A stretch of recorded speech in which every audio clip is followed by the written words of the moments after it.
Sering sakit atau pegal di daerah kaki.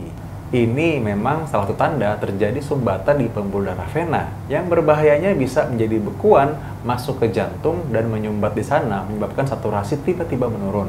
Bengkak ini juga harus dibedakan dengan bengkak akibat gagal jantung atau lemah jantung, karena seringkali orang yang lemah jantung atau jantungnya membesar juga memiliki gejala kakinya sering bengkak.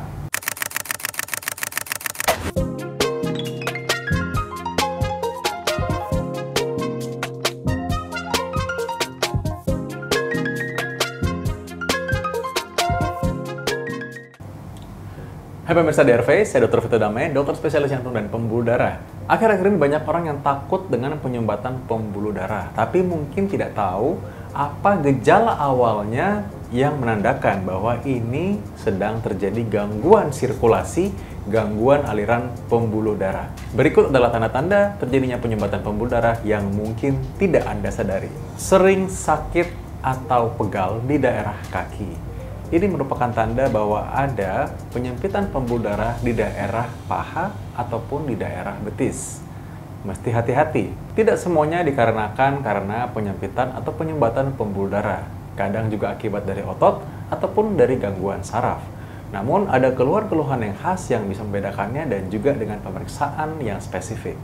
Keluhan ini ditandai dengan keluhan yang sering timbul, pegal, atau nyeri ketika berjalan jauh. Kalau berjalan jauh mengakibatkan nyeri atau pegal atau sakit, biasanya lebih dari 200 meter sudah menimbulkan gejala. Dan ketika duduk atau istirahat, keluhan ini perbaikan. Ini salah satu tanda yang disebut sebagai claudicatio. Karena itu mesti hati-hati bahwa mungkin terjadi penyempitan atau penyumbatan di pembuluh darah kaki. Pembuluh darah kaki juga terbagi menjadi dua. Ada pembuluh darah arteri atau pembuluh darah yang dari jantung mengalir ke kaki, atau pembuluh darah vena, pembuluh darah yang sebaliknya mengalirkan darah dari kaki kembali ke jantung. Apabila terjadi gangguan sirkulasi ini, dapat menyebabkan kaki terasa lebih baal atau lebih kram-kram.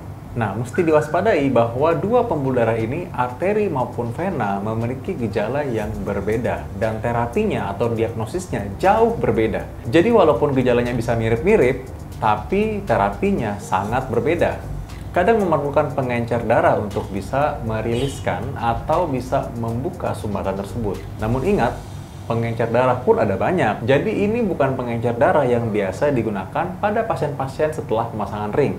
Itu penyumbatan darah yang berbeda juga. Jadi ingat ya, jangan sembarangan minum pengencer darah karena cara kerjanya itu berbeda walaupun sama-sama namanya pengencer darah. Tapi cara kerjanya dan juga efeknya akan sangat berbeda, sehingga efektivitasnya pun lain. Namun kalau misalkan terjadi gangguan aliran atau gangguan sirkulasi darah dari vena, maka biasanya ada keluhan kram ataupun bengkak. Bengkak ini juga harus dibedakan dengan bengkak akibat gagal jantung atau lemah jantung, karena seringkali orang yang lemah jantung atau jantungnya membesar juga memiliki gejala kakinya sering bengkak. Terapinya pun sangat berbeda.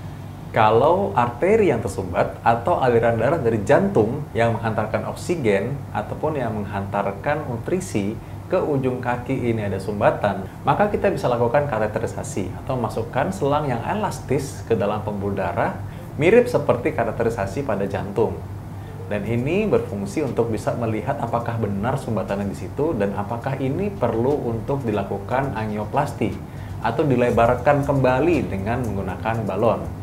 Dan jika dibutuhkan, maka juga bisa dipasang ring di daerah kaki. Tujuannya sekali lagi adalah untuk membuka penyumbatan di pembuluh darah kaki, supaya tidak terjadi komplikasi yang lebih berat.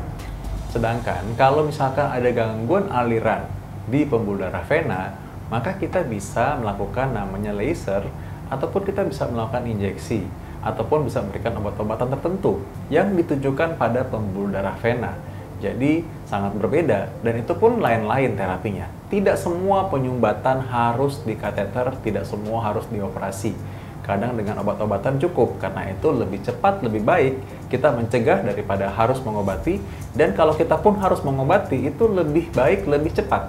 Kadang-kadang dengan terapi yang lebih ringan sudah bisa memperbaiki aliran pembuluh darah tersebut. Sehingga awalnya diagnostik yang tepat itu lebih diperlukan. Sebelum saya lanjutkan, Anda boleh subscribe ini. Informasi ini pasti sangat berharga. Jangan sampai ketinggalan ya. Subscribe itu gratis. Anda akan dapat informasi berharga lainnya mengenai kesehatan jantung dan pembuluh darah di channel ini. Yang kedua, kaki bengkak. Kaki bengkak yang disertai dengan rasa hangat dan kelihatan seperti meradang. Ini memang salah satu tanda terjadi sumbatan di pembuluh darah vena yang berbahayanya bisa menjadi bekuan masuk ke jantung dan menyumbat di sana, menyebabkan saturasi tiba-tiba menurun. Seringkali pada pasien yang dirawat atau diopname lebih dari 3 hari, maka risiko untuk mendapat DVT atau deep vein thrombosis ini lebih tinggi. Kondisi ini kadang-kadang tidak diketahui oleh pasien dan juga keluarga, atau bahkan diketahui oleh dokternya, karena pasien tidak merasa ada sesuatu. Dia tidak menyadari bahwa kakinya menjadi bengkak. Kadang-kadang kalau dirawat ditutup oleh selimut, sehingga lolos dari perhatian. DVT ini memerlukan obat pengencer darah. Kadang perlu yang suntikan, kadang juga bisa dengan penggunaan obat-obat minum. Tergantung dari sejauh mana penyumbatan itu terjadi dan sudah berapa lama. Dalam jangka waktu yang kronis, maka ini bisa menyebabkan terjadinya post-thrombotic syndrome atau terjadi luka-luka borok yang sulit untuk sembuh. Diakibatkan karena gangguan katup vena akibat dari sumbatan pembuluh darah sebelumnya. Jadi jangan sepelekan kaki bengkak ini, karena kaki bengkak ini bisa jadi merupakan masalah yang serius. Ada yang ketiga, sakit dada. Sakit dada ini kadang-kadang disalahartikan sebagai masuk angin atau pegal-pegal karena otot. Padahal mungkin saja apabila dia selalu sakit dada ketika sedang aktivitas, maka ini adalah tanda terjadi penyumbatan di arteri koroner atau penyempitan di pembuluh darah yang memperdarahi aliran darah ke jantung. Kalau terjadi penyempitan, maka seseorang ada merasa lelah atau cepat sesak ataupun sakit dada ketika aktivitas. Nah, kadang-kadang disertai dengan keringat dingin. Apabila seseorang merasa sakit dada ketika sedang diam atau istirahat, maka ini harus diwaspadai karena mungkin merupakan tanda serangan jantung.